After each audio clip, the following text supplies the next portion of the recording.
안녕하세요. 새롭게 하소서의 임동진입니다. 안녕하세요. 고은아입니다. 하나님께서는 우리에게 땅을 정복하고 다스리라고 하셨죠. 네, 그 얘기를 우리가 어떻게 받아들여야 될까요? 네, 그러기 위해서는 우리가 각자 서 있는 자리에서 최선을 다해야 하지 않을까 생각을 해봅니다. 최선을 다할 때 우리는 하나님께서 명하신 땅을 다스릴 수 있는 줄로 믿습니다. 네, 오늘 모신 분은 25년 방송국에서 아나운서 생활을 하셨습니다. 크리스천으로서 철저하게 모범이 되고 프로다운 모습을 보여줬기 때문에 후배들에게 본이 되신 분이신데요. 지금은 프리랜서로 그 지경을 넓히고 또 새로운 일에 도전을 하고 계신다고 그래요. 만나보시겠습니다. 네, 언제나 뜨거운 열정이 느껴지는 분이시죠. 이제 프리랜서가 되셔서 활발하게 활동을 하고 계신 윤영미 집사님 오늘 모시게 됐습니다. 어서 오세요. 안녕하세요. 반갑습니다. 네, 제가 늘 이렇게 MC석에 앉아 있다가 자리가 바뀐 것 자리에 같죠? 앉아 있으니까 어색하세요? 좀 어색하네요. 여기 우리 글로 갈까요? 네, 그 반갑습니다. SBS에 네. 총 몇 년 계셨어요? SBS에서는 20년 있었고요. 20년. 네, 총 아나운서 경력은 25년 됐습니다. 20년 다닌 직장에 네, 프리랜서 참 쉽지 않은 결정이에요. 그렇죠. 그러니까 저도 끝까지 다니고 싶었어요, 사실은. 예, 예. 58세, 59세가 정년이니까. 그런데 프리랜서를 하게 된 데는 큰 고민이 있었습니다, 저도. 예, 예. 그러니까 뭐냐 하면 정년까지는 SBS에 있을 수 있었지만은 전 아나운서잖아요. 예. 그러니까 아나운서이기 때문에 카메라 앞에 서서 방송을 하고 싶은데 마이크를 잡고 그렇죠. 예. 보통 우리나라 그 여자 아나운서의 현실상 활발하게 활동을 하는 나이는 사실 저도 이제 굉장히 넘어선 나이거든요. 그렇습니까? 예, 제가 이제 우리 나이로 50이란 그렇게 안 보이시겠지만 네, 안 그렇습니다. 보여요. 안 예, 보여요. 절대 안 보여요. 네, 네. 그래서 보통 우리나라 현실상 보면은 40 좀 넘으면은 거의 이렇게 데스크라 그럴까요? 관리를 예. 하거나 네. 이렇게 라디오 프로그램을 하거나 그러거든요. 근데 저는 끝까지 마이크 앞에 서고 싶은데 현실이 그렇게 되지 않기 때문에 자, 과연 정년까지 제가 있으면서 그냥 월급쟁이로 있을 것이냐, 아니면 제가 조금 이른 나이에 나가서 뭔가 새로운 영역을 더 구축하면서 또 다른 제2의 인생을 시작할 것이냐에 대한 고민이었어요. 그러니까 안주하느냐, 아니면 내가 하고 싶은 꿈을 인생 반세기를 그 산 시점에서 다시 펼칠 것이냐, 네. 그 고민인데 그게 또 굉장한 정답은 고민이죠. 있지만 용기가 안 생기더라고요. 그럼요. 그러니까 왜냐하면 만약에 나갔는데 아무도 날 안 써주면 어떡하냐. 그러니까 울타리가 없어지잖아요. 그렇죠. 네. 예. 그리고 또 저도 돈을 벌어야 되는 생활인인데 네. 나가서 월급만큼 못 받으면은 혹시 그냥 있는 것이 경제적으로 또 도움되는 것이 그렇죠. 아니냐 이런 생각 때문에 거의 5, 6년 전부터 계속 제가 망설였어요. 되게 그래도 고민되셨겠어요. 네, 나가서 뭔가 제가 사업을 하거나 방송을 하거나 뭐 할 수 있을까 해야지라는 생각과 그리고 또 나가면 그 찬바람 부는 거 다 아는데 네. 예, 너른 바다에 있다가 옹달샘 같은 예, 데에서 예. 갇혀 있어야 되고 어쩌면 춥고 배고플 수도 있는데 이거 나가도 될까란 두려움. 그것 때문에 5, 6년 전부터 계속 기도하면서 망설였죠. 근데 하나님이 오케이 사인이 없었어요. 네. 그래서 늘 그냥 이렇게 답만 기다리고 있다가 1년 전쯤부터는 뭔가 이렇게 마음에 이렇게 굳은 심지가 생기더라고요. 이렇게 아까운 아나운서라는 그 저의 그 어떤 네임밸류랄까요? 그걸 이렇게 슬슬 이렇게 놓게 되더라고요, 마음 이상하게. 저는 그래서 늘 아나운서를 너무나 좋아했고 이제 평생 직업이었기 때문에 평상시 기도했던 것이 하나님, 제가 정말 쫓겨나지 않게 해주시고 제가 웃으면서 나갈 수 있게 해주시고 뭔가 새로운 진로를 저한테 주셨을 때 즐겁게 나가게 해주세요. 왜냐하면 너무 이게 저는 정말 좋은 직업이었기 때문에 이게 뭐 아나운서가 대단해서가 아니라 저는 워낙 대단하죠. 어려서부터 그러니까 이게 무슨 좋아했었던 빛나는 직업이어서 제가 한 거 아니라 저는 그냥 어려서부터 천직이라고 생각하고 했기 때문에 그걸 놓는다는 게 정말 쉽지가 않더라고요. 그런데 기도하신 대로 됐네요. 예, 그랬는데 정말 그 집착이랄까요? 뭐 이제 그런 것이 이렇게 차츰차츰 마음으로부터 놓여지더라고요. 그래서 1년 전에 자, 올해 말까지로 제가 이렇게 마음으로 정했어요. 그리고 계속 연습했죠, 마음으로. 자, 나는 이제 나가서 새로운 세상을 펼칠 거야. 하나님 날 보호해 주실 거야. 그 하나님의 뜻이라는 것이 이렇게 은연중에 저한테 답이 오더라고요. 뭐 이렇게 음성을 들려주시거나 그런 건 아니었는데 예. 마음으로부터 평안이 오더라고요. 그래서 정말 어렵게 결정을 예, 하셨군요. 엄마 품을 떠난 예. 새같이 그렇게 나왔습니다.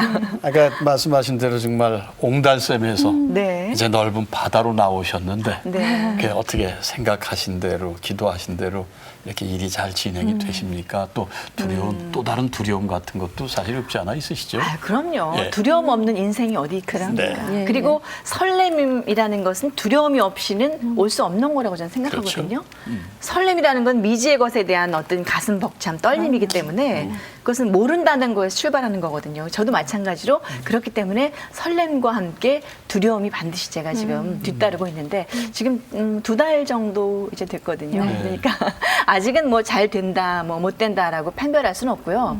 지금 시작인데 일단 저도 이제 매니지먼트사가 생겼어요. 아, 그러세요? 예. 그래서 이제 매니지먼트 해주시는 분이 여러 가지 지금 일을 준비를 하고 계시고 일단 그 정해진 것은 제가 명지대학교에 그 초빙 교수로 네. 가게 됐고 그동안 뭐 강의도 해왔지만 정식으로 이제 그 교수가 됐고 또 CJ 오 쇼핑에서 제가 윤영미의 오 키친이라는 프로그램을 예, 맡게 됐습니다. 상당히 어렵게 그 맡은 거거든요. 그러니까 네. 일단 이제 소속사가 있다는 것은 그렇죠. 앞으로 할 일이 많다는 얘기잖아요. 그렇죠. 네, 제가 좀 끼가 많고 재주가 많습니다. 네. 예, 그러신 것 같아요. 네. 예. 그런데 그 아까 신앙 얘기하셨고 기도로 네. 승부를 거셨어요. 네. 가만히 보면. 근데 신앙생활은 언제부터 하신 거예요, 그럼? 그게요. 저는 딱 언제부터라고 금을 긋기가 좀 어려워요. 그냥 초등학교 때 동네에 있는 교회를 네. 뭐 떡 주고 그러니까 그냥 나갔죠. 옛날에 많이 그랬으니까. 크리스마스 때 공연한다 그러니까 또 제가 끼가 많으니까 가서 연극도 하고 뭐 같이 노래 부르고 이런 것 때문에 가면 선물도 주고 그래서 교회를 그냥 왔다 갔다 했어요. 그래서 하나님, 예수님 이런 얘기는 많이 듣고 뭐 꿈도 네. 꾸고 뭐 이랬거든요. 네. 그러다가 또 중학교 때 제가 그 크리스찬 학교를 나왔어요. 한생여중이라고 네. 예. 서울여대 이제 부설. 그러니까 또 성경 공부하게 되고 예배드리게 됐고 고등학교 때 또 교회를 또 안 나갔어요. 안 나가다가 대학에 제가 이제 가톨릭 계통의 대학을 성신여대를 나왔거든요. 그러니까 또 이제 하나님이 또 가까이 이렇게 숨쉬고 계셨고 그러면서 대학 때 신앙은 별로 없었는데 CCC에 제가 들어갔어요. 그러세요. 그것도 너무 웃기는데 예. CCC에 그때 그 LBS라는 방송국이 처음 생겼어요. 그래서 뭔가 그 선교 방송을 하러 다니는 그런 방송국이 생겼는데 80년대 중반에 그냥 저는 아나운서로서 방송을 하고 싶어서 LBS를 들어간 거예요. 신앙도 없이. 네. 그래서 들어갔는데 굉장히 뜨거운 신앙이 있는 대학생들이 쫙 모였어요. 네. 저만 신앙이 없고 교회도 안 다니는 사람이었거든요. 다 뭐 예배드리고 막 눈물 흘리면서 막 땅을 치고 기도하는데 저는 그냥 옆에서 막 놀고 뭐 그냥 혼자서 막 옆구리 찌르고 이렇게 제가 그런 그 비신앙인 같이 행동을 했는데 그게 무의미한 게 아니더라고요. 그 친구들이 그렇게 저를 그 전도하려고 애쓰고 붙잡고 기도하고 이랬던 것이 그때는 귀에 안 들어왔지만 그게 다 쌓이더라고요. 예. 그래서 제가 이렇게 은연중에 신앙에 스며들면서 이제 춘천 MBC 가서도 교회를 안 다니고 이제 그러면서 기도는 했어요. 이상하게. 네. 그게 이제 뭔가 이렇게 뿌리가 좀 있었나 봐요. 예. 그래서 어려울 때 이제 기도하게 되잖아요. 네. 그러니까 이제 하나님 뭐 서울 가게 해주세요라든가 SBS 들어가게 해주세요. 내가 이렇게 필요할 기도하면서 때는. 네, 가끔 이제 교회 가고 예. 이런 이제 날라리 신자였는데 그러면서 제가 이제 하나님께 약속을 했죠. 하나님 저 SBS만 들어가게 해주시면 제가 신앙생활 열심히 하겠습니다. 그래서 제가 SBS 들어와서는 약속을 지켰어요. 아, 이제 열심히 나가. 네. 그때부터 지금까지 이제 놓치지 않고 계속 신앙생활을 하게 됐죠. 근데요, 이제 30이 넘어서 SBS로 오셨다 그랬잖아요. 네. 그러면 새로 들어온 친구들은 나보다도 이제 다 조금 아릴 거 아니에요. 아, 그쵸? 당연하죠. 네. 그러면은 같이 적응하는데 어려움은 없으셨어요? 어려움이 왜 없겠어요. 그러니까 어느 조직이든지 보면은 이렇게 뭐랄까 주류 비주류랄까 예. 보이지 않는 그런 예, 게 있잖아요. 있죠. 예. 그러니까 저는 지방 MBC에서 온 사람이고 또 MBC에서 온 선후배들, KBS에서 온 선후배들 이런 게 있고 저는 이렇게 섬 같은 존재였어요. 나이도 많고 경력도 어정쩡하고 공채도 아니고 또 뭐 스카웃이라 해서 뭐 잘 나가는 사람 모셔온 것도 아니고 그냥 경력 아나운서였고 뭐 크게 튈 것도 없고 하니까 늘 이렇게 좀 소외됐다 그럴까요? 그런 느낌을 좀 많이 받았어요. 저는 텔레비전도 참 오랫동안 못했었고 네. 그래서 그냥 라디오 뉴스하고 리포터하고 남들 하기 싫어하는 방송들 중계차 타고 새벽에 나가고 뭐 어디 봉고차 타고 멀리 나가서 리포팅하고 이러는 거 예. 주로 남들 안 하려고 하는 그런 방송을 제가 많이 했는데 저는 그게 속상하지 않더라고요. 네. 그러니까 새까만 후배들은 뭐 이렇게 시보라든가 캠페인 이런 거 녹음하면 내가 이 비싼 고급 인력 이런 거 하려고 들어왔나? 이런 후배들도 있었지만 저는 정말 그 SBS 라디오입니다. 뭐 10시를 알려드립니다. 이런 거 하나 녹음을 하더라도 그게 그렇게 신났었어요. 그냥 PD가 그만하라고 해도 저는 아니에요. 다시 할래요. 또 들어보고 다시 하고. 제가 그런 그 근성이 있더라고요. 그러니까 그런 자그마한 것들이 쌓이면서 쌓여서 계단식으로 어머니까지. 올라가게 되더라고요. 예. PD들이 윤영미가 하면 독하게 한다. 저 여자는 신나게 방송하는 사람이다. 요만한 거 해도 너무나 열심히 하는 사람이다. 라는 게 그게 10년, 20년 지나면서 이미지 메이킹이라는 게 하려고 한 게 아니라 그렇게 이미지 메이킹이 쌓여가는 되더라고요. 거죠. 네. 그런 열정으로 그 아나운서사의 획기적인 한 획을 정말 그 역사를 이루셨는데 바로 야구 중계. 저 얼마나 감동했는지 몰라요. 아예 잘 기억 못 하실 텐데. 어떻게 그런 생각을 기억을 하셨어요? 못해요. 여자 아나운서가 그 야구 중계를 하는데 네. 야, 이 여자도 하는구나라는 거. 예. CBS 여자들 솔직히 어떻게- 야구 네. 볼 줄 모르는 사람도 많아요. 저처럼 야구를 모르는 사람도 없었어요. 예. 저처럼. 예. 그런데 어떻게 이렇게 도전을 하시게 되셨어요? 그 얘기는 좀 깁니다. 예. 길게 하세요. 좀. 길게 얘기할 테니까 예. 편집하세요. 예. 예, 근데 그것이 이제 그것도 하나의 간증거리인데 제가 그 33살이 됐는데 막막하더라고요. 왜냐하면 저는 정말 너무나 오랫동안 방송을 하고 싶은데 윤영미 아나운서라는 것이 이름이 없는 거예요. 뭐랄까 그 네임밸류랄까요? 오랫동안 할 수 있는 그런 힘이 없는 거예요. 그래서 뭔가 그러면 윤영미란 이름을 각인시켜주고 오랫동안 방송할 수 있는 그 어떤 그 에너지를 만들자. 네. 과연 그것은 무엇인가 고민하기 시작했어요. 그러면서 생각한 것이 야구 중계였는데 그 전에 제가 SBS 옆에 이제 순복음교회가 있었으니까 그때 그 진로 때문에 고민하면서 제가 40일 금식 기도를 아침 하면서 순복음교회를 나갔어요. 순복음교회 나가서 회사에 6시 와서 6시 뉴스부터 또 하고 하나님 도대체 제가 어디로 가야 됩니까? 제가 그래서 미국 한인방송까지 가려고 생각을 했었어요. 결혼할 남자도 없었고 애인도 물론 없었고 또 아나운서로서의 비전이랄까요? 뭔가 이렇게 바라보고 나가야 될 길이 없었고 방송은 하고 싶은데 뭐 너무 답답하더라고요. 그래서 SBS는 또 민영방송이니까 사람을 놀리는 방송국이 아니거든요. 그래서 이러다가 내가 잘릴지도 모르겠구나. 솔직히 이런 생각이 들었어요. 그래서 하나님 도대체 제가 어디로 가야 됩니까? 이것 때문에 가서 막 울면서 기도를 한 거예요.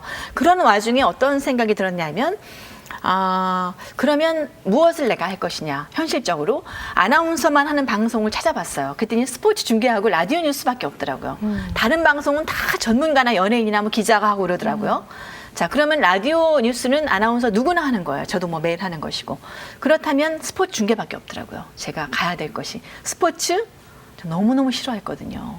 스포츠는 처음부터까지 본 적이 없고 스포츠 신문을 보면 스포츠 신문 쪽은 아예 그냥 연예면만 보고 그러셨군요. 야구는 한 번도 제가 제대로 본 적이 없어요. 그냥 방망이 휘두르는 것만 제가 기억이 났고 선동열이 누군지 뭐 최동원 선수가 누군지도 모르고 프로야구 팀이 뭐가 있는지도 모르고 투수 포수가 뭔지 몰랐었어요. 근데 왜 야구를 하게 됐냐면 자, 이왕 할 거면 볼링이나 에어로빅이나 뭐 그 여자들 체조나 이런 것들은 그때 당시 여자가 좀 했었거든요. 근데 그건 뭔가 임팩트가 좀 약하다는 생각이 들었어요. 이렇게 화제가 될 만한 게 아니고 소위 말하면 영양가가 좀 덜하다. 그런 건 누구나 할 수 있으니까 며칠만 공부하면 그거 말고는 센 걸 하자. 생각해보니까 축구, 농구, 야구로 귀결되더라고요. 배구도 있잖아요. 네. 예. 배구는 그렇게 인기 있는 그래요? 그쪽은 아니었으니까 네. 종목은. 축구는 워낙에 팬층이 좀 보수적이었고 중계 기회가 별로 없어요. 왜냐하면 월드컵이나 일본 뭐 중계나 있을 때나 할까 말까. 그리고 축구는 워낙 그 하시는 분들이 잘하시는 분들이 많이 있었고.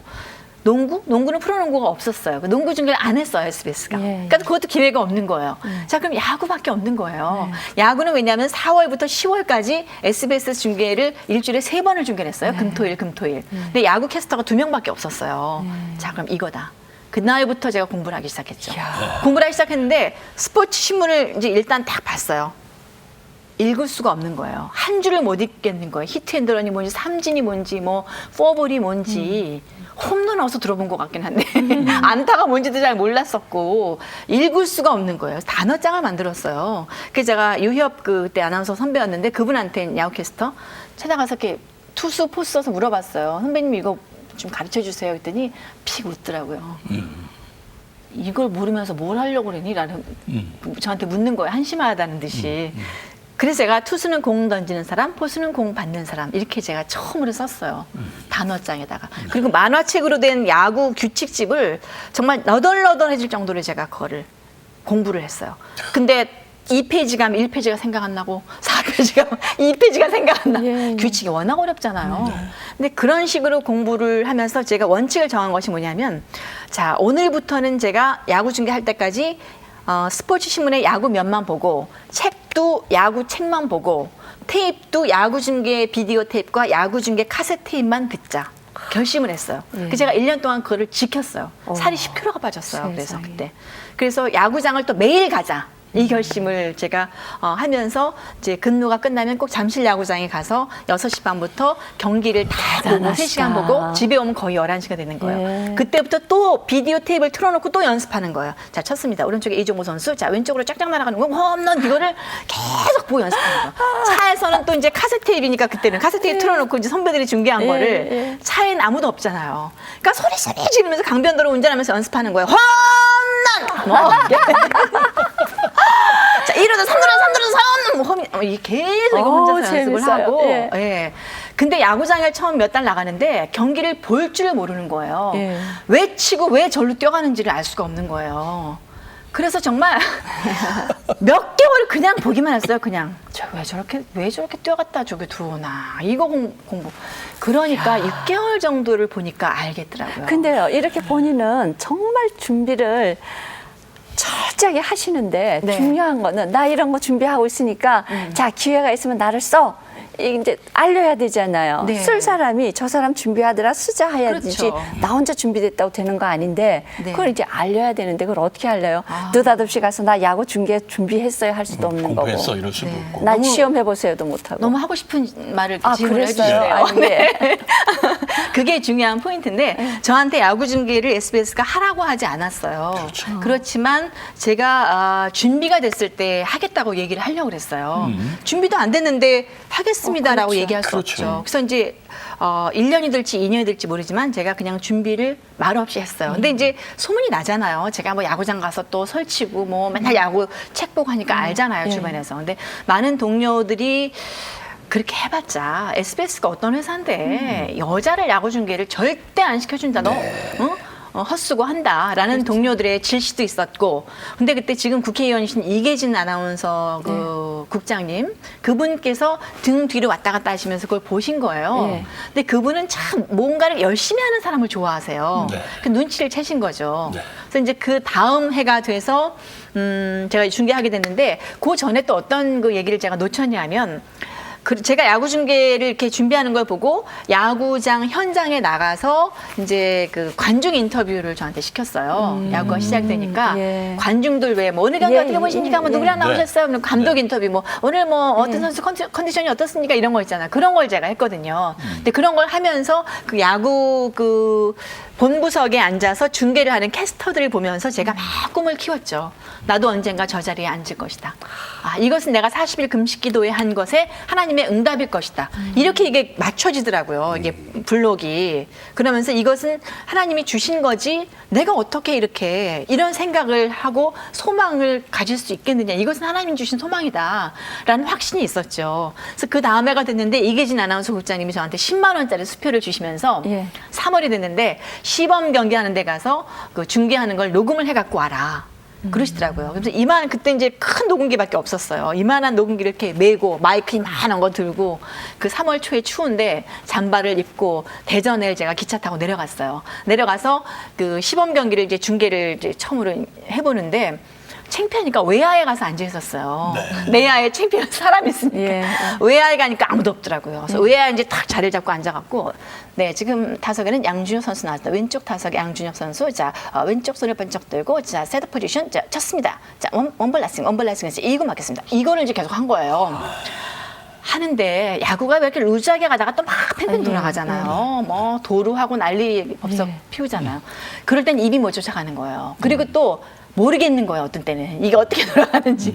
야구 중계라는 것이 관중들의 막 함성이 있고 뭐 해설가가 네 오늘 경기는요 이게 이렇게 해야 되는데 그게 없고 혼자 하려니까 너무 썰렁한 게 말이 안 나오고 하다가 막 네 쳤습니다. 어때 이러는 거예요. 이게 몰라갖고 그다음 또 야구 또 꺼버리고. 엉망진창인 거예요, 중계가. 그래서 끝나고 제가 이제 대전에서 기차를 타고 올라오면서 이렇게 들었죠, 레시버를 끼고. 근데 제가 한 거를 이렇게 듣는데 너무 한심해서 눈물이 막 나오는 거예요. 야, 내가 1년 동안 이렇게 피눈물 나게 했는데 겨우 결과가 이거냐. 이걸 내가 어떻게 이계진 국장님한테 갖다 드릴 수가 있느냐. 그 답답함 때문에 너무너무나 한심해서 서울역에 내리자마자 제가 온누리교회 가서 강대상까지 올라가서 제가 무릎 꿇고 막 울면서 기도했어요. 하나님 이게 맞냐고 도대체가. 응? 나 이거밖에 안 되는데 이거 하나님이 주신 거면 내가 좀 잘해야 되는데 이게 뭐냐고 도대체 막 원망도 해가면서 막 그러면서 기도를 했어요. 근데 그 다음날 이제 갖다 드렸더니 그래도 가능성이 있다. 네, 그래도 좀 하면 좀 될 것 같다. 그래서 이제 우리 SBS의 임원들 10대 분이 이렇게 쫙 모여갖고 영화 시사실에서 큰 스크린에 야구 이제 테이블 탁 틀고 볼륨을 줄이고 저보고 해보라는 거예요. 그림을 보고. 그래서 이제 하는데 그 긴장된 건 이루 말할 수가 없어요. 그럼요. 그 임원들이 탁 일어나서 윤영미 뭐 지가 하기 뭐래 보자 이러고 앉아 있는데 거기서 뭐 재지는 소리를 하려봐요. 얼마나 그 긴장되고 혼자 흥분해야 되잖아요. 그러니까요. 한 20분을 혼자 중계를 하는데 죽겠더라고요 정말. 제가 어쨌든 그래서 이제 합격이 됐어요. 네, 그래서 이제 한 달 후에 제가 해태와 한화의 경기를 첫 데뷔예요? 광주에 가서 다는 못하고 4, 5, 6이닝을 제가 중계를 했죠. 했는데 정말 드라마틱한 하나님의 선물이 있었어요. 거기에 무엇이냐면 제가 바뀌어서 딱 중계석에 앉자마자 한화의 강석천 선수가 홈런을 쳤어요. 아하. 일성이 홈런이었어요. 네. 앉자마자 야구 중계 일성이. 여러분 안녕하십니까? 홈런 이렇게 한 거예요. 근데 저는 그 순간에 막 짜릿짜릿하더라고요. 야, 하나님이 저 위로해 주시는구나. 너 수고했다. 그러니까 네 인생의 앞으로 홈런이다 이거잖아요. 그래요. 홈런 소리가 보통 소리 너무 같지가 드라마틱하잖아요. 않아요. 저만 이렇게 감격하나? 아니요, 저희한테도. 저희도 감격하고 있어요 지금. 근데 축구라는 거는 뭐 전반전 몇 분, 그다음에 중간 타임, 후반전 몇 분 딱 정해져 있잖아요. 네. 그렇게 해서 끝이 나는데 야구는 9회 말까지가 그렇죠. 솔직히 시간이 얼마가 걸릴지 기약이 없는 게임 아니에요. 저 4시간 만까지도 해봤어요. 근데 그게 여자분이 하시는데 이제 남자들이 막 하던 건데 체력적으로 괜찮았어요. 체력이 딸리죠. 그리고 이 순발력이라는 게 제가 아무리 공부를 했어도 책으로 뭔가 배운다는 게 이게 한계가 있잖아요. 그죠? 스포츠를 책으로 배운다는 게 말이 돼요, 사실. 규칙만 외웠을 뿐이죠. 그러니까 이게 체력적으로 나중에 막 소진되고 음성이 남성 같지 않아요, 여자는. 그래서 못했구나라는 걸 제가 알겠더라고요. 왜냐하면 나중에 목소리가 갈라지고 쉬고 또 화장실도 가야 되고 또 이게 뭔가 막 급박하게 나갈 때 남자들은 몸으로 이게 동네 야구를 해보고 했기 때문에 막 이게 나와요, 입으로. 근데 저는 이제 그런 순발력이 없었고 그래서 거의 4시간 반까지 제가 혼자 중계를 해봤는데 끝나면 이렇게 탈진해서 병원으로 실려가고 싶더라고요. 그렇죠. 정말. 아니 우리는 중간중간 중계 조금 해주신 게 너무 재밌었는데요. 하시는 분은 정말 얼마나 힘드셨을까. 이게 야구를 하면 세상에 못할 방송이 없어요. 원고도 없죠. 그리고 영어로 계속 기록을 해야 돼요. 이게 누가 나왔을 때 누가 어디를 가고 무슨 볼이 나왔고 이게 몇 타석에 뭐 몇 안타고 이거를 쫙 적어야 영어로 적어야 되면서 이불은 계속 떠들어야 되고 귀로는 인터컴 PD가 하는 얘기, 해설가가 하는 얘기 들어야 되죠. 눈으로는 경기 봐야 되죠. 머릿속으로 생각해야 되죠. 타자 바뀌고 나오면 뭐 바뀐 사람 누군가 막 이거 해야 되죠. 굉장히 힘든 작업이거든요. 저희 이제 남편이 이제 연애할 때 야구를 좋아해서 야구장에 쫓아다녔어요. 이제 본부석에 아무나 못 들어가는데 제 백으로 이제 들어가죠. 들어가면 남편은 이제 야구를 잘 알아요. 그러면 이제 선수 바뀌면 자기가 막 적어갖고 지금 양준혁에서 누구로 바뀌었어. 그냥 이렇게 주는 거예요. 그리고 주고 이제 조금 루즈해지면 거기 졸아요, 이제 앉아. 근데요, 이런 어려운 작업, 우리나라 여성 1호 야구 캐스터를 시키신 하나님, 그리고 정말 떼약볕이잖아요. 그렇죠? 네. 거기서 그렇게 몇 시간씩 훈련시키시고 하셨던 것들을 통해서 아, 하나님께서 뭘 원하시고 나에게 어떤 훈련을 시키신다. 하나님의 뜻은 어떤 것인가 하는 거를 그 과정에서 이렇게 느끼신 건 없어요? 있죠. 그러니까 하나님이 하시는 일은 그 어떤 것도 빼놓을 수가 없는 것 같아요. 그러니까 시줄, 날줄이 계속 이렇게 이어지고 또 그 레고 블록 같이 하나라도 빠지면 이게 쓰러질 수 있잖아요. 완성이 안 그런 것 되죠. 같이 야구 중계라는 것은 굉장히 어떤 큰 그런 한 블럭을 저한테 쌓아주신 것 같아요. 근데 그것은 무엇이냐 하면 어떤 저한테 자신감을 좀 불어넣어 주시기 위해서 앞으로 제 인생을 갈 때 제가 이렇게 개척해 나가야 되고 뭔가 도전하고 성취하는 그런 것을 저한테 맛배기로 보여주신 것 같고 자 그래 네가 나와 함께 하면 무에서 유를 창조할 수 있는 거야. 세상에 안 되는 게 어딨니? 응? 내가 소망을 주고 내가 이루면 할 수 있다. 라는 그런 것을 저한테 아주 굉장히 강렬하게 심어주신 것 같아요. 저는 그래서 뭐 야구 중계라서 제가 뭐 빛이 나고 큰 뭐 아나운서로서 족적을 남기고 이런 거는 없는데요. 그냥 제 개인의 삶 속에서 굉장한 자신감과 하나의 재산이 됐어요. 예, 그게 그래도 그래서 어떤 분야에서 1호라는 거는 네. 그건 뭐 누구도 깰 수 없는 나의 1호니까 그렇잖아요. CBS의 이명희 아나운서가 또 제 뒤를 따라서 2호가 됐죠. 2호, 아직은 예. 2호밖에 없는 걸로 알고 있는데. 그러니까요. 그 신회 활동을 통해서 이제 신앙 훈련도 많이 쌓으셨다 그러던데. 네, SBS가 참 축복되게도 처음부터 그 신우회가 결성이 됐어요. 그래서 참 그 연예인들과 또 PD, 기자, 아나운서 다 여러 분야에 계신 그 아주 뜨거운 신앙인들이 많이 모여서 거의 초창기 때부터 신우회 활동을 하고 지금까지도 하고 있고, 그래서 제가 뭐 간부도 하고 일주일에 한 번씩 매주 모여서 제가 기도 모임 하고요. 한 달에 한 번씩 예배드리고 또 제가 신앙 수련회도 가고 어디 군부대 위문도 가고 참 많은 활동을 했어요. 그래서 그분들이 어떤 직장 동료가 아니라 정말 하나의 그 신앙의 동지로서 서로 격려해주고 기도해주고 기도 제목 나누고 또 저는 아나운서실 후배하고 같이 아침에 큐티도 했었고 또 이제 따로 또 기자 몇 명하고 저하고 해서 또 아침에 기도 시간을 매일매일 갖기도 하고 그것은 SBS를 제가 20년 동안 다닌 정말 큰 그게 하나의 힘이었어요. 예, 그게 없었다면 이렇게 오랫동안 못했을 거란 생각이 들어요.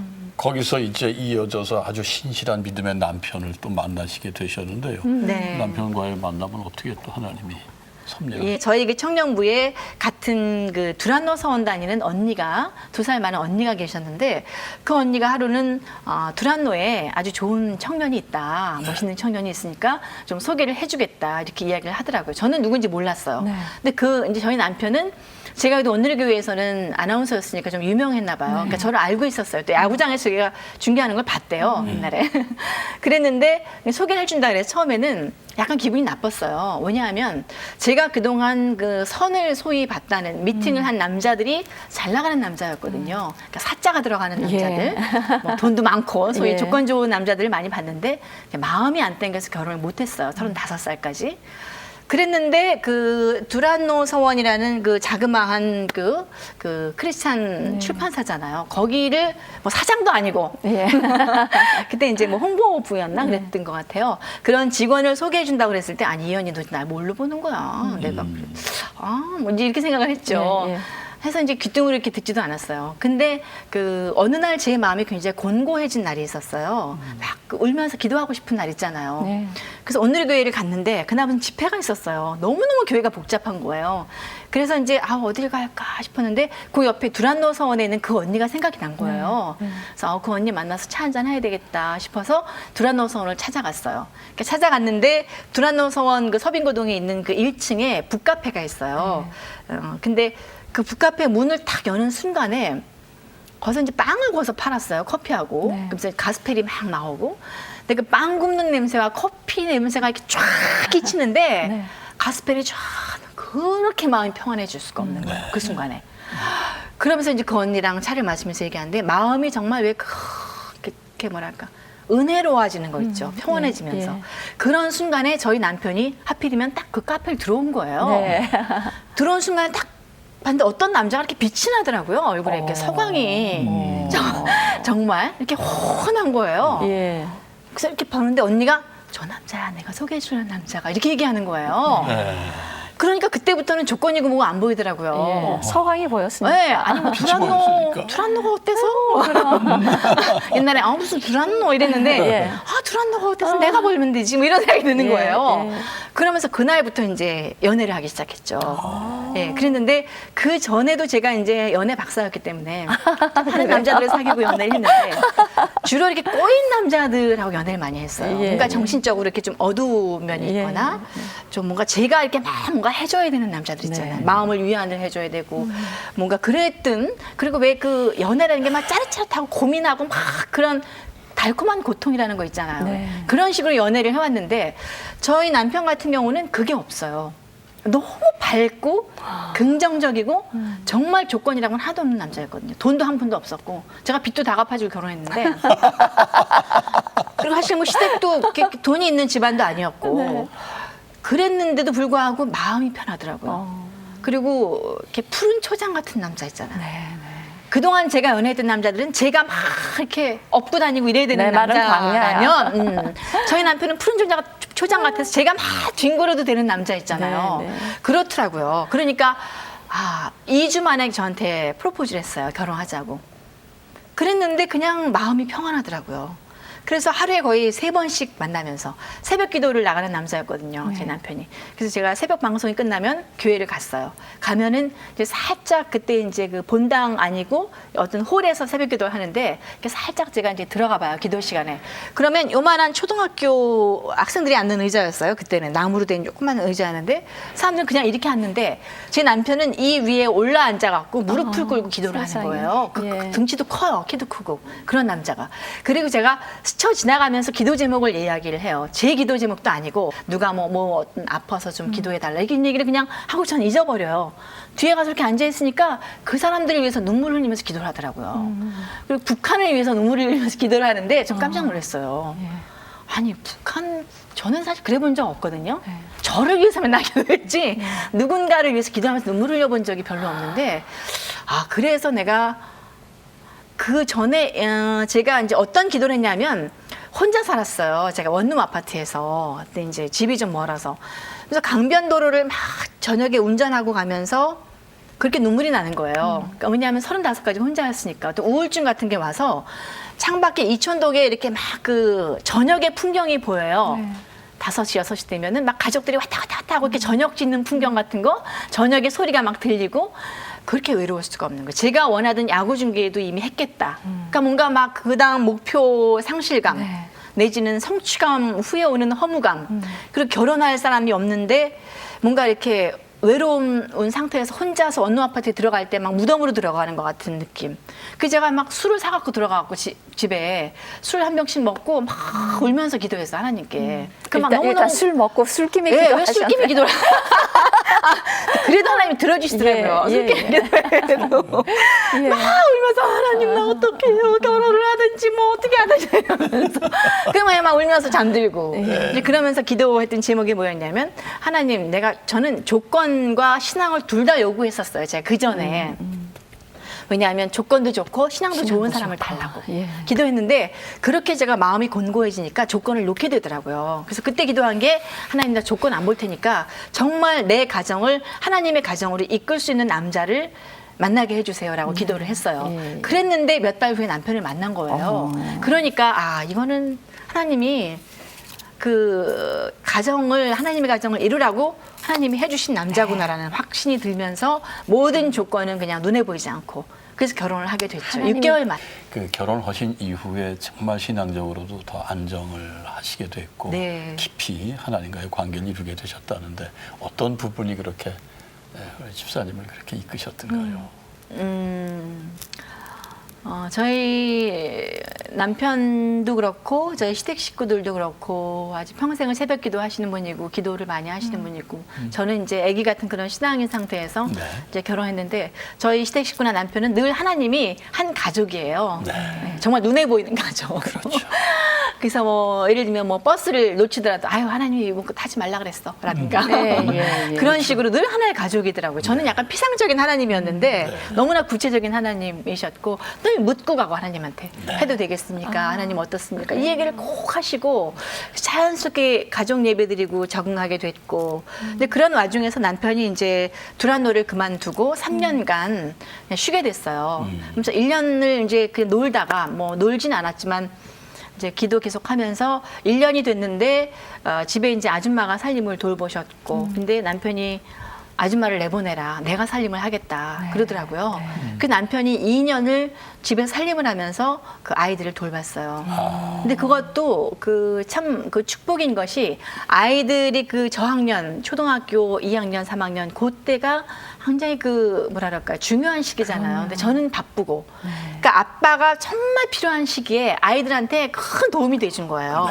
아빠하고의 결속감이 너무나 크게 생겼고, 저희 아이들은 지금도 아빠를 더 좋아해요. 너무너무 아빠를 사랑하고 아이들이. 그래서 아빠와 같이 운동하고, 아빠랑 같이 밥 먹고, 아빠가 공부 가르치고, 아빠가 늘 기도해주고. 저희 남편은 그 아이가 뱃속에 있을 때부터 태아 일기를 쓰고, 그리고 다 배를 잡고 기도해주고 찬양해주고 그래서.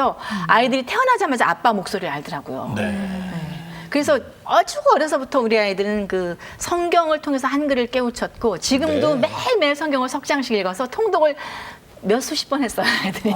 몇 살인데요, 애들이? 중학교 지금 1학년, 2학년 이제 네. 올라가는데, 예, 아이들이 이렇게 손들고 막 찬양하고 우리 아이들도 완전히 그냥 하나님의 내 게임을 하더라도 하나님 이거 잘하시면 아이고 귀여워. 학교 갈 때도 늘 머리 이렇게 내밀고 기도해달라고 그러고요. 잘 때도 그냥 앉아요. 꼭 기도해달라. 아빠 없으면 엄마한테 꼭 해달라 그러고 해외에 나가도 전화를 꼭 기도받아야 자고 그런 아이들이에요. 그래서 정말 하나님의 인도하에 지금까지 왔고 그러면서 남편이 이제 또 다른 직장에 들어가게 됐고 한 2년 동안 일하다가 신학대학원을 가야 되겠다 그러더라고요. 지금 이제 신학대학원 3년인데 1년 남았어요. 그렇습니까? 예, 그래서 결국은 이제 자기가 갈 길이 목회인 것 같다. 그래서 이제 가게 됐고 저는 사실 그렇게 찬성하지 않았어요. 그러나 뭐 하나님 지금도 그렇게 뭐 그렇게 썩 좋진 않아요. 목사님 죄송하지만. 근데요, 예. 그 아들하고 아버지하고는 이제 그렇게 정말 아름다운 관계인데 엄마하고 이제 어머니도 그래서 집사님이 어머니 학교를 하셨다면서요. 예. 하면서 이제 본인이 또 어떻게 바뀌셔요? 저희는 참 훈련을 많이 받았어요. 근데 뭐 예를 들면 샤이닝 글로리라는 영성 훈련, 아버지 학교, 어머니 학교, 뭐 하나님의 가정 훈련 학교, 대화 학교 뭐 이런 거 이렇게 다 했는데 이제 그게 중요한 건 아니죠. 했다 그래서 그러면서 많은 사람들을 그 섬기고 싶어하는 그런 욕구, 소망 그런 게 생겼고 저희 남편의 그 소망은 10의 1조로 살아가는 거예요. 10의 1조를 하는 것이 아니라 10의 1조로 살아가는 것. 그리고 선교사들을 위한 어떤 그 선교 그 타운을 건설하는 것이 본인의 꿈이라고. 그게 뭐 언제 이루어질지 모르죠. 안 이루어질 수도 있고 하지만 그런 소망을 갖고 있는 사람이고 아이들도 늘 하나님을 기쁘시게 하는 사람으로 성장하고 싶다. 전 세계를 누비고 다니면서 그런 그 사람들에게 하나님의 말씀을 선포하면서 어떤 좋은 그 영향을 끼치는 사람이 되고 싶다라는 것이 꿈이고 그렇기 때문에 저는 따라가는 신앙이에요. 저는 그냥 남편과 시어머니와 아이들을 따라가면서 정말 제가 결혼을 잘했구나 이런 생각이 들더라고요. 사실 경제적으로는 굉장히 힘들었어요. 제가 가장이나 마찬가지였기 때문에 늘 뭐 저희 남편이 돈을 뭐 많이 갖다 주고 이런 사람은 아니어서 전 정말 남편이 벌어다 주는 돈으로 한번 생활 한번 해봤으면 좋겠어요, 사실. 근데 그 어깨가 너무 무거운 거예요, 사실. 그 생활을 책임져야 된다는 게. 그래서 뭐 그것 때문에 싸우기도 많이 했고 남하고의 그 비교 때문에 늘 제가 고통스러웠었어요. 매일은 아니지만 이제 아나운서 세계가 화려하잖아요. 그리고 소위 말하는 그 좋은 직업을 가진 남편들을 두고 있는 아나운서 후배들이 많이 있었기 때문에 그런 걸 보면서 제가 많이 그 비교를 하게 되죠, 사실. 나는 진짜 10,000원짜리 쓰는데 쟤는 왜 100만 원짜리 쓰나 뭐라든가 남은 강남에 뭐 몇십 평짜리 아파트 사는 나는 왜 이런 비교 있잖아 사실 안 하려고 하지만 어떤 때는 그게 돼요. 이제 그러다가도 결국은 내가 제일 부자구나. 그럼요. 우리 남편만큼 나를 편하게 해주고 정말 한결같은 사람이거든요. 그리고 한 번도 부정적인 이야기를 하거나 남에 대해서 깎아내린 적이 없고, 그러니까 제가 성격이 굉장히 제가 이렇게 욕심이 많고 하려는 게 많은 사람이라서 남한테 짐이 못 사는 성격이었었어요. 근데 남편하고 같이 살면서 그 성격이 굉장히 긍정적으로 바뀌었어요. 그래서 제가 많이 정말 그 얼굴이 이렇게 뭐랄까요, 편안해졌다 그럴까요? 편안해지니까 예뻐졌다는 얘기도 많이 듣고 성격적으로도 이제는 굉장히 긍정적이고 남에 대해서 사랑이 많이 생겼어요. 누구를 미워하지 않게 되고 제가 성격적으로 참 많이 제가 편안해지고 긍정적이 돼 가면서 제 자신이 많이 해피해졌어요. 그 돈으로 살 수 없는 것이구나라는 걸 알게 됐고, 저희 시아버님도 이제 돌아가셨는데 저희 시아버님도 사업을 하시다가 망하셨어요. 그래서 남편이 고등학교 때부터 굉장히 어렵게 살았거든요. 그래서 제가 결혼할 때 사실 많은 걸 이렇게 받고 결혼을 못했어요. 그런 것이 제가 사실 굉장히 서운하긴 했지만 뭐 내가 선택한 결혼이니까 어쩔 수 없는 거지만 그래도 한편으로는 그때 그 돈 많은 남자랑 결혼할 거야. 이런 그런 게 하루에 12번씩 오는 거예요. 어떤 때는. 이제 그러다가 이제 시아버님이 신앙의 이제 어떤 원천이세요. 저희 이제 집안에.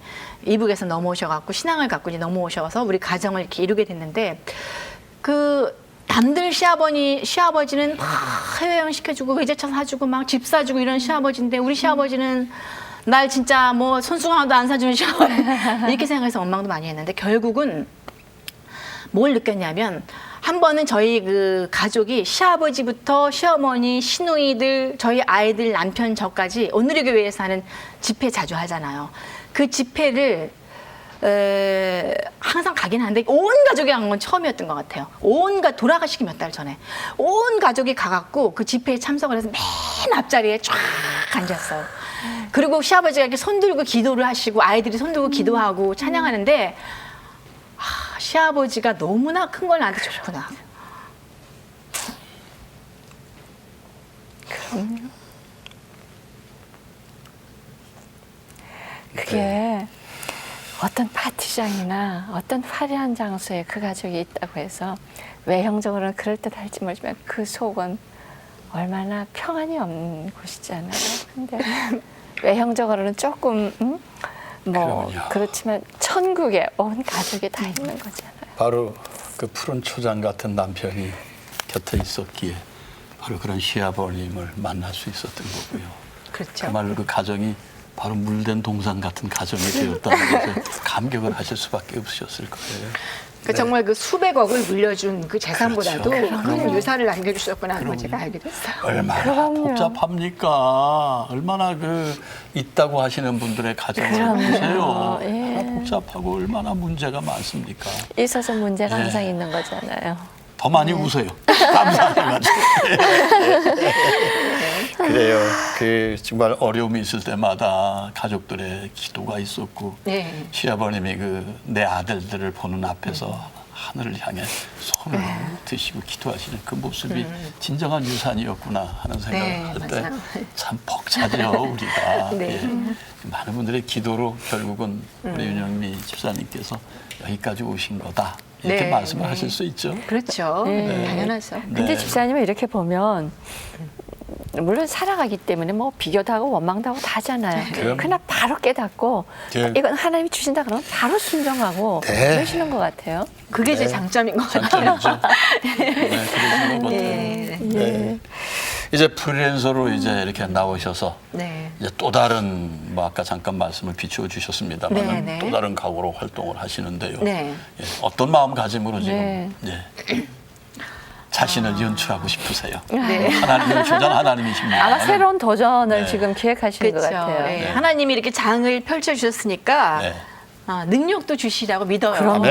예. 그럼요. 그 제가 네. 이제 며칠 후면은 CJ 오쇼핑에서 윤영미의 오 키친이라는 프로그램도 하는데 굉장히 부담스러워요, 사실. 예, 예. 그래서 그 프로그램도 정말 잘할 수 있기를 바라고, 예, 제가 연기 또 강연, 아, 연기도요? 연기하고 싶어서 예, 드디어 예, 연기에 도전을 좀 도전하시고. 하려고요. 네. 예. 좀 도와주세요. 기도할게요. 연기도 배우고 있어요. 예. 그러세요. 그러세요. 예, 그래서 제가 또 스피치 컨설팅 아나운서도 가르치는 그런 회사도 차리고 방송 물론 하고 그래서 정말 많은 부분을 제가 다 감당을 해야 되는데 일단은 건강해야 되고 그렇죠. 리고 또 저희 남편과 아들도 같이 합심해서 더 이제 기도를 하고 나갈 것이고요. 하니까 이것을 통해서 또 하나님이 뭘 원하시는지 예, 또 저한테 뭘 주시려는지 굉장히 저는 지금 꿈에 부풀어 있어요. 그렇죠. 네. 예, 그래서 네. 아주 기쁜 마음으로 순종하면서 하나님이 가지 말라면 가지 않고 네. 가라고 하면 가고 오케이 사인 나면 가고 이렇게 한 발자국도 제 마음대로 움직이지 않는 그런 제가 되고 싶어요. 네. 연기까지 도전을 한다니까 남편 뭐라 그러세요? 아유, 저희 남편은 제가 한다는 거는 무조건 무조건. 오케이예요. 그렇죠. 한 번도 여보 아이, 이건 안 돼. 하지 마. 아이, 이런 적이 없고. 아까 말씀하셨잖아요. 예, 예. 제가 이렇게 바보예요. 또. 아니 야구 중계할 때도요. 제가 네. 목소리가 그 이제 4시간 동안 3시간 중계하면 목소리가 쉬니까 목 붙잡고 막 기도해줘요. 야구 중계하기 전까지. 제가 변기가 있다 그러면 변기에 와서 변기 잡고 막 기도하고 그런 사람이에요. 세상에. 예. 정말 행복하세요. 누구하고 뭘 비교를 해요? 어떤 것과는 비교할 수 없습니다. 앞으로 구체적으로 예. 기도 제목 이겁니다. 계획하는 일은 이겁니다. 네. 구체적으로 좀 말씀을 주세요. 예. 남편은 선교센터? 그렇죠. 아까 지금 선교 이제 뭐. 신학하시니까 예, 남편이 이제 일단 뭐 그렇다고 뭐 꼭 뭐 목사님이 돼야 된다, 그렇죠. 뭐가 되든지 이런 건 그렇죠. 아니잖아요. 예, 신학 예. 공부를 지금 하고 네, 있으니까 하고 어느 길로 가야 될지 네, 하나님이 하나님이. 원하시는 길로 갔으면 좋겠고요. 그리고 네. 우리 예손이 예우 두 아들이 예. 건강하게 하나님의 아들로 커 나갔으면 좋겠고 제가 지금 프리랜서로서 첫 발걸음을 하고 있는데 하나님의 인도하심에 따라 가고 싶다. 이게 그냥 구체적인 거라고 할 수 있습니다. 좋습니다.